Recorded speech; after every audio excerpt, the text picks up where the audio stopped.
a bunch of guys, and a couple of them that have played, but most of them who have an opinion about what something should be when they haven't done it. Those who can do, those who can't talk about, those who can. Those who have know what they're talking about. Those who haven't don't. People need to shut up. They told me I didn't have a lot of time. August 15th, the movie opens, though. You need to go to the movie. The armed swordness claim only deepens the mystery.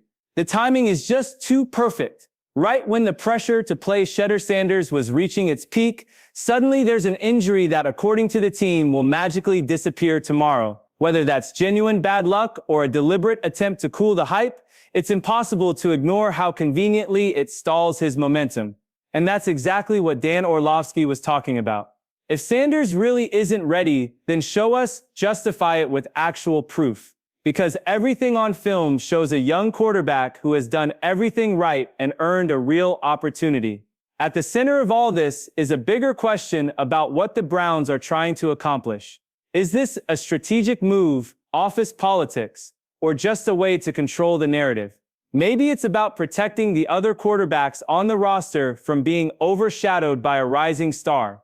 Whatever the motive, the lack of transparency is only fueling more speculation and more frustration from fans, analysts, and even players around the league. The connective tissue in this film, to me, is fatherhood. There's three black fathers who are just trying to do the best thing for their kids. I think a lot in sports recently with Shedeur Sanders and Bronny James, you see the pressure and the criticism of Denzel Washington did not hold back. He came right out and said it.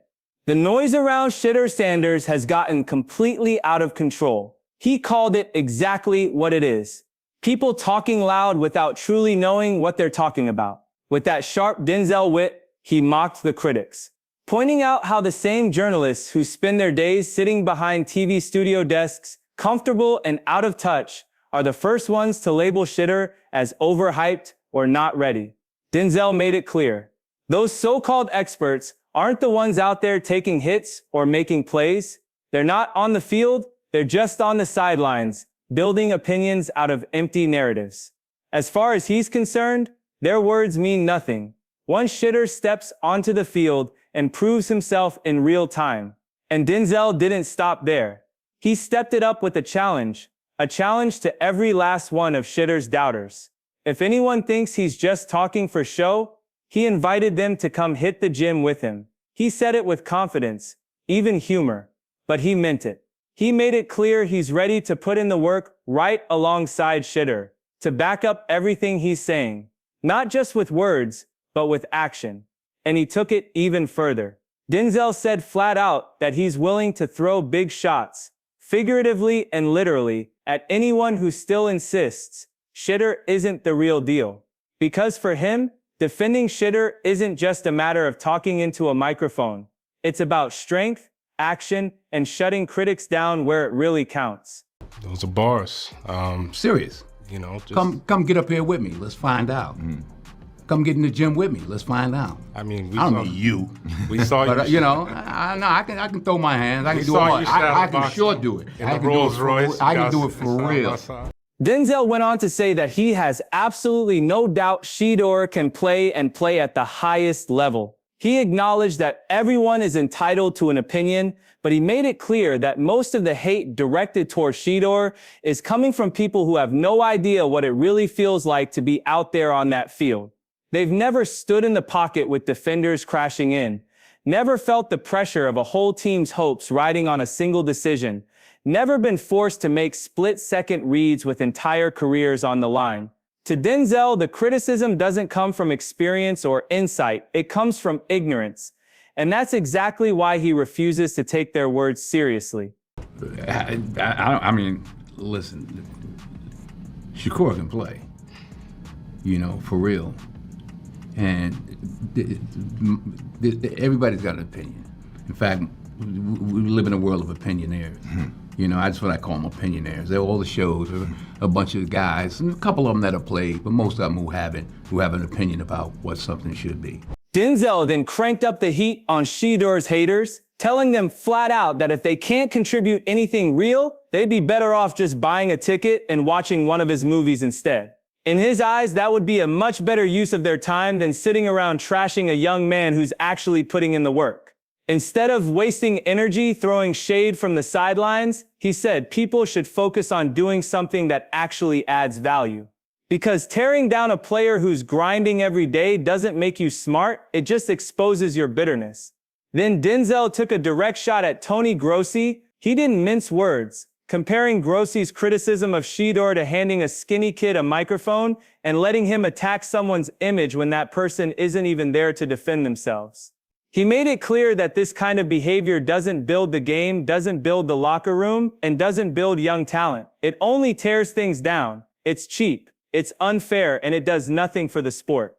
Denzel didn't use Tony's name at first, but everyone knew who he meant, especially with that jab about those skinny arms.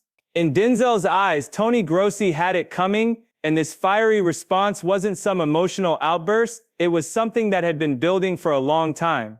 I don't talk about it. Well, let me leave I'm you not on some this. skinny kid, who never played a day in his life, and now he can get back at everybody because he got a mic in his face and show. Well, let me leave you on this. I know, like you say. But now I really feel You play varsity. people need to shut up. I'm gonna close it out, right? I got my equalizer. People box. need to shut up.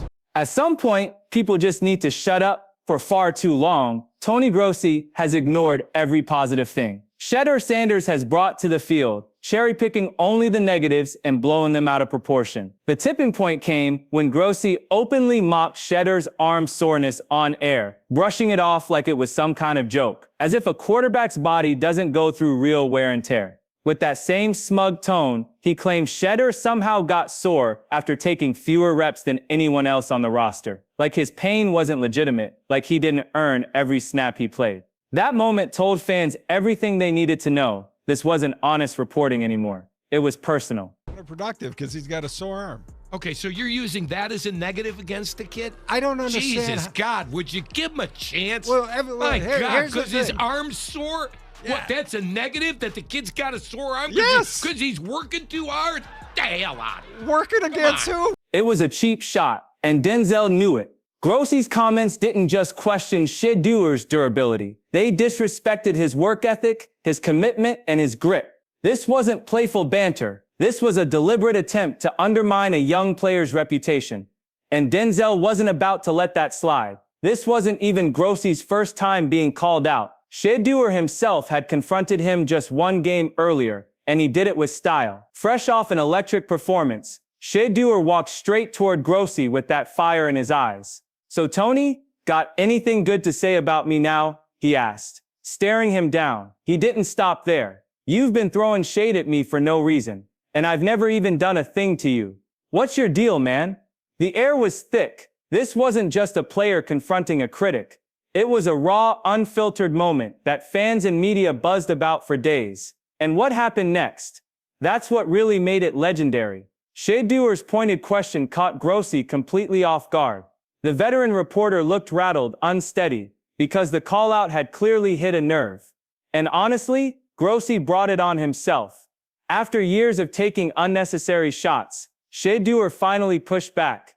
And then Shedeur flipped the script. With a sly grin, he broke the tension with a laugh, revealing that the whole thing had been a setup. What started as a heated standoff instantly turned into a playful jab. But make no mistake, hidden beneath the smile, Shedeur's message landed. Grossi's criticism had crossed a line, and if it stung to get called out, then maybe it was time he learned how it feels. What up? I need somebody everything. What up, man? Come on, Tony. What I do? What I do to you, Tony? In the end, this entire chain of events, Denzel Washington's fiery defense, Shedeur Sanders' direct confrontations, and the ongoing tension with Tony Grossi paints a crystal clear picture of what happens when passion meets criticism head-on. Denzel didn't step in just as a fan. He stepped in as someone who understands what it means to be judged unfairly and who knows the difference between genuine critique and lazy disrespect. His words cut through all the noise, exposing just how easy it is for people on the sidelines to tear someone down without ever having faced the pressure themselves. And Shedeur, for his part, showed he's not afraid to meet that criticism face to face. Whether it was calling out Grossi after a dominant game or flipping a tense confrontation into a clever comeback, he showed both confidence and control. This wasn't about clapping back. It was about taking back control of the narrative and refusing to let others define his story. Tony Grossi became the symbol of a much bigger problem in sports media, the habit of nitpicking and tearing down young talent instead of acknowledging effort and growth. And by calling him out, both Denzel and Shedeur sent a message: constructive criticism is fine, but cheap shots come with consequences. Because this saga isn't just about a quarterback under fire or a Hollywood legend stepping in. It's about standing up against unfair treatment, protecting your name, and demanding respect in a space that often feeds on negativity. It's a reminder that in sports, just like in life, the noise will always be there, but how you respond is what defines your legacy. So now we turn it to you. What do you think about Denzel Washington stepping in to defend Shedeur Sanders so passionately? Do you think critics like Tony Grossi crossed the line by mocking his injuries and downplaying his performances? Should sports analysts be held to a higher standard when judging athletes, especially when they've never been in those shoes themselves? And did Shedeur handle his critics the right way, or do you think he should have stayed quiet and just let his football speak for itself? Drop your thoughts in the comments below. We're ready to hear where you stand.